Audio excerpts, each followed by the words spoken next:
Hello everyone. For part 3 of this series, we are going to discuss about venation of leaves. But before jumping right into this topic, let us first learn about some essential information with regards to venation. The picture shown here is of course a leaf, an oak leaf. The flat green surface of a leaf is known as the lamina or the leaf blade. The main vein of the leaf is known as the midrib. The smaller veins arising from the midrib are known as supporting ribs, which are further divided into veinlets. The upper portion of a leaf is known as apex and the lower portion is known as base.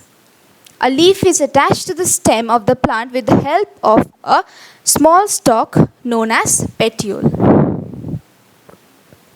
Leaves are broadly categorized into two types, simple leaf and compound leaf. When the leaf blade or lamina of the leaf is undivided, it is known as simple leaf. And when it gets divided, it is known as compound leaf. Let us look at the definition. Simple leaf. The lamina or the leaf blade is undivided. Even if there are small divisions, they do not reach the midrib and divide the lamina. Example, oak leaf, maple leaf. Next we come to compound leaf. The leaf blade is divided from the midrib into two or more parts.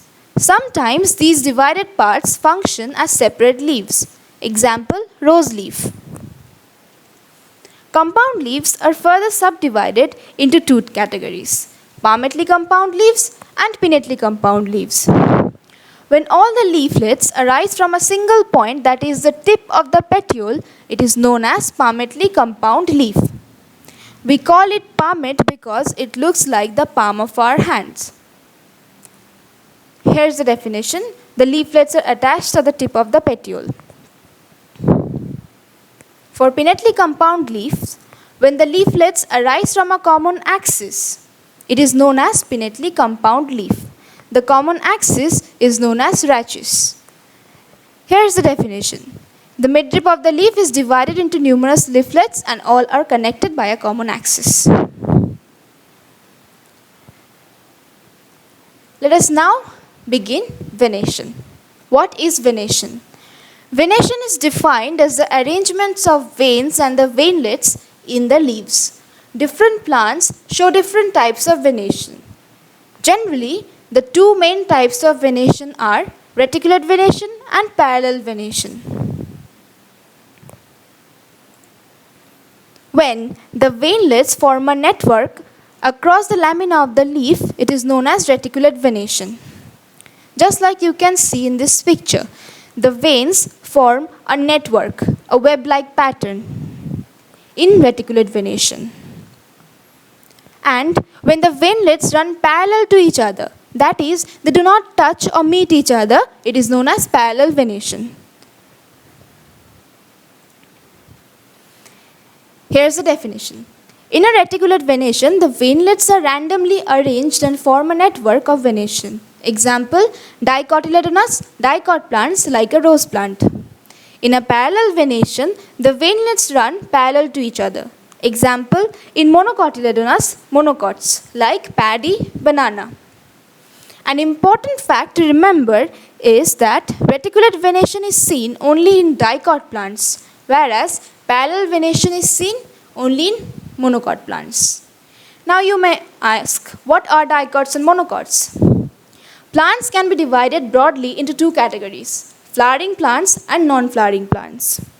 Flowering plants are further divided into monocots and dicots. In monocots, petals of flowers are usually multiples of 3. That is, monocot flowers have 3, 6, 9 and so on number of petals. They usually have fibrous root system and have one cotyledon in their seeds. In dicots, petals of flowers are usually multiples of 4 or 5. That is, they have 4, 8, 5, 10 number of petals. They have taproot system and their seeds have 2 cotyledons. So, quick recap. Monocot plants have parallel venation and dicot subreticulate venation. Let us move on. Now venation. As we learnt, venation is has two parts, reticulate venation and parallel venation. Reticulate venation is subdivided into pinnate and palmate.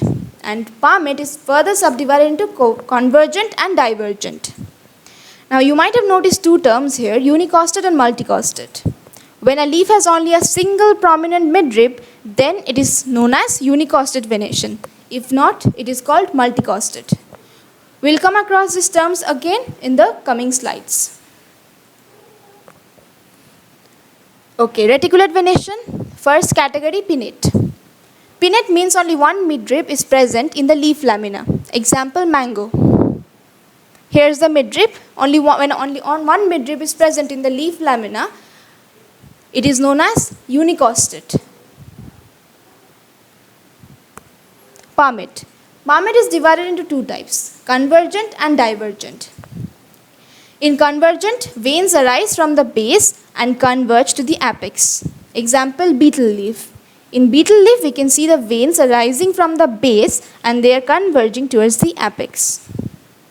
In the second part, divergent, the veins arise from the base but diverge towards the margin of the leaf, that is the outer portion of the leaf. Example, cotton leaf.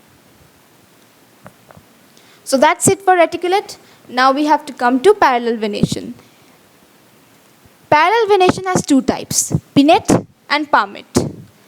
And just like reticulate, palmate is further subdivided into convergent and divergent. Pinnate. In pinnate venation, only one midrib is present and several lateral veins run towards the margins. Example, banana. The only difference between reticulate and parallel is that here the veinlets run parallel to each other. Palmate leaves are again subdivided into convergent and divergent. In convergent, the principal veins converge towards the apex. Example, bamboo. Here we do not have one single midrib, but several principal veins which converge towards the axis. The second part, that is divergent. In divergent, main veins appear from the laminar base and they extend towards the margin. Example, palmyra, palm. So with this we come to the end of this video. If you like this video, don't forget to click on the like button, share with your friends and subscribe. And obviously don't forget to press the bell icon for more updates. If you have any queries, you can send us at futurecareerinstitute@gmail.com. Thanks for watching this video. Goodbye.